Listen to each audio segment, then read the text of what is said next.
ታይሆነ ደምግባት አልባ ዕለተ ሰኞ አንጽሖተ ቤተ መቅደስ እና እንዲሁም ጸበለስ የተረገመበት ቀን ይባላል። ማክሰኞ የጥያቄ ቀን ወይም የትምህርት ቀን ይባላል። ረቡዕ የምክር ቀን ወይም ምክረ አይሁድ የተፈጸመበት ቀን፣ የእንባ ቀን፣ የመዓዛ ቀን ይባላል።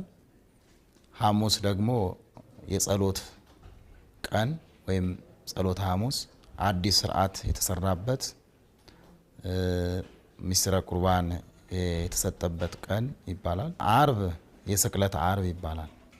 ቅዳሜ ቀዳም ሹር ወይም ቀዳሚት ስዑር ይባላል። የተሻረ ቅዳሜ ማለት ነው። ይሄ ስማቸው ነው። ይሄ ስም የግብር ስም ይባላል። ከሆነ ድርጊት የተነሳ ያገኙት ስያሜ ማለት ነው። በሐሰት ሸንጎ ወጥመድ ተጠምዶ ጌታ ተያዘ ሕይወቴን ፈቅዶ። ወደ ሰኞ ስንመለከት አንጽሖተ ቤተ መቅደስ የሚባለው አምላካችን ክርስቶስ በአህያይቱና በውርንጭላዋ ላይ ተቀምጦ ወደ ቤተ መቅደስ ነው የገባው ብለናል። ወደ ቤተ መቅደስ ሲገባ እንደጠበቀ ሆኖ አላገኘውም።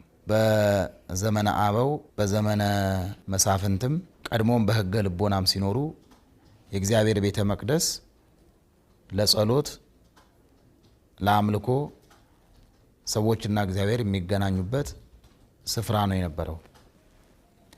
በዘመነ ካህናት አምላካችን ክርስቶስ በዘመነ ካህናት ወደ ቤተ መቅደሱ ሲገባ ግን እንደዛ ሆኖ አላገኘውም። ወርቁን ለብር እየለወጡ እህል እየሸጡ ርግብ ዋኖስ እየተለዋወጡ በሬና ላም እየሸጡ ቤተ መቅደሱ የአምልኮ ስፍራ ሳይሆን የሚመስለው አጀብነት ያለው ትልቅ የንግድ ማዕከል ሆኖ ነበር ያገኘው። በመገረም ሆኖ እርሱም በመጽሐፍ ጸሎት ቤትየሰ ቤተ ጸሎት ይሰመይ ወአንትሙሰ ረሰይክምዎ ቤተ ፈያት ወሰረቅት። በመጽሐፍ ቤቴ የጸሎት ቤት ተብሏል። የጸሎት ቤት ይባላል፣ የአምልኮ ቤት ይባላል፣ የቅድስና ቤት ይባላል፣ አምልኮተ እግዚአብሔር የሚፈጸምበት ቤት ይባላል፣ የእግዚአብሔር የማዳኑ አገልግሎት የሚታይበት ቤት ይባላል። እናንተ ግን የሌቦችና የወንበዴዎች ዋሻ አደረጋችሁ።